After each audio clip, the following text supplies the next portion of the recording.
ঘড়ির কাঁটা আর জাপানিদের নিয়মানুবর্তিতা যেন একই সুতোয় গাঁথা। এমনকি জাপানের রাজনীতি ও কর্মক্ষেত্রে সময়ের মূল্য কতটা গুরুত্বপূর্ণ হতে পারে তার এক অনন্য দৃষ্টান্ত স্থাপন করলেন দেশটির অর্থনৈতিক নিরাপত্তা প্রতিমন্ত্রী কিমি ওনোদা।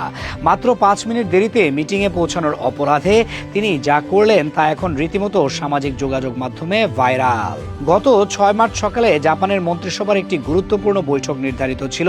43 বছর বয়সী প্রতিমন্ত্রী কিমি ওনোদা যথাসময়ে বের হয়েছিলেন, কিন্তু পথে একটি মহাসড়ক দুর্ঘটনার কারণে সৃষ্ট তীব্র যানজটে আটকে যায় তার ট্যাক্সি। ভাইরাল হওয়া একটি ভিডিওতে দেখা যায় যানজটে অতিষ্ঠ হয়ে ওনোদা শেষ মুহূর্তে ট্যাক্সি থেকে লাফিয়ে নেমে পড়েন। হাতে হ্যান্ডব্যাগ নিয়ে হন্তদন্ত হয়ে তিনি দৌড়াতে থাকেন প্রধানমন্ত্রীর কার্যালয়ের দিকে। তার পেছনে দৌড়াচ্ছিলেন তার সহকারীরাও। কিন্তু এত চেষ্টার পরও তিনি যখন পৌঁছান তখন ঘড়িতে দেখা যায় নির্ধারিত সময়ের চেয়ে 5 মিনিট পেরিয়ে গেছে। এদিকে ততক্ষণে বৈঠক শুরু হয়ে যাওয়ায় তিনি যথাসময়ে নিজের আসনে বসতে ব্যর্থ হন।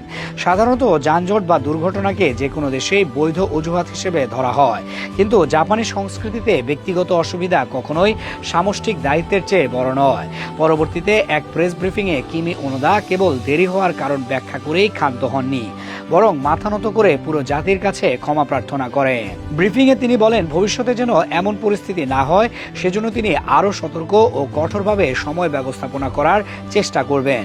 একজন মন্ত্রী হিসেবে দায়িত্বশীল আচরণ বজায় রাখা তার কর্তব্য বলেও উল্লেখ করেন তিনি। মাত্র 5 মিনিট দেরি হয়তো অনেক দেশের কাছেই তেমন বড় কোনো বিষয় নয়, কিন্তু জাপানে সময়ের মূল্য এতটাই গুরুত্বপূর্ণ যে এই সামান্য বিলম্বই একজন মন্ত্রীকে পুরো জাতির কাছে প্রকাশ্যে ক্ষমা চাইতে বাধ্য করেছে। কারণ জাপানে সময়ের অর্থ কেবল ঘড়ির কাঁটা মেলানো নয়, এটি অপর ব্যক্তির প্রতি শ্রদ্ধার বহিঃপ্রকাশ। তাছাড়া জাপানে একটি প্রচলিত নিয়ম হলো 5 মিনিট আগে পৌঁছানো। ওনোদার 5 মিনিট দেরি মানে আসলে তিনি 10 মিনিট পিছিয়ে ছিলেন, যা জাপানি শিষ্টাচারে প্রায় অমার্জনীয়। এদিকে সামাজিক যোগাযোগ মাধ্যমে এই ভিডিও নিয়ে চলছে ব্যাপক আলোচনা। কেউ কেউ মজা করে ভিডিওটি শেয়ার করছেন। ইতোমধ্যেই সোশ্যাল মিডিয়ায় ক্যান্ডি ড্যাশ নামে ভিডিওটি রীতিমতো ভাইরাল। এছাড়াও নেটিজেনরা বলছেন, একজন উচ্চপদস্থ নেত্রী হয়েও 5 মিনিটের জন্য তার এই ব্যাকুলতা এবং পরবর্তীতে দায় স্বীকার করার মানসিকতা বিশ্বের অন্যান্য দেশের নেতাদের জন্য একটি বড় শিক্ষা।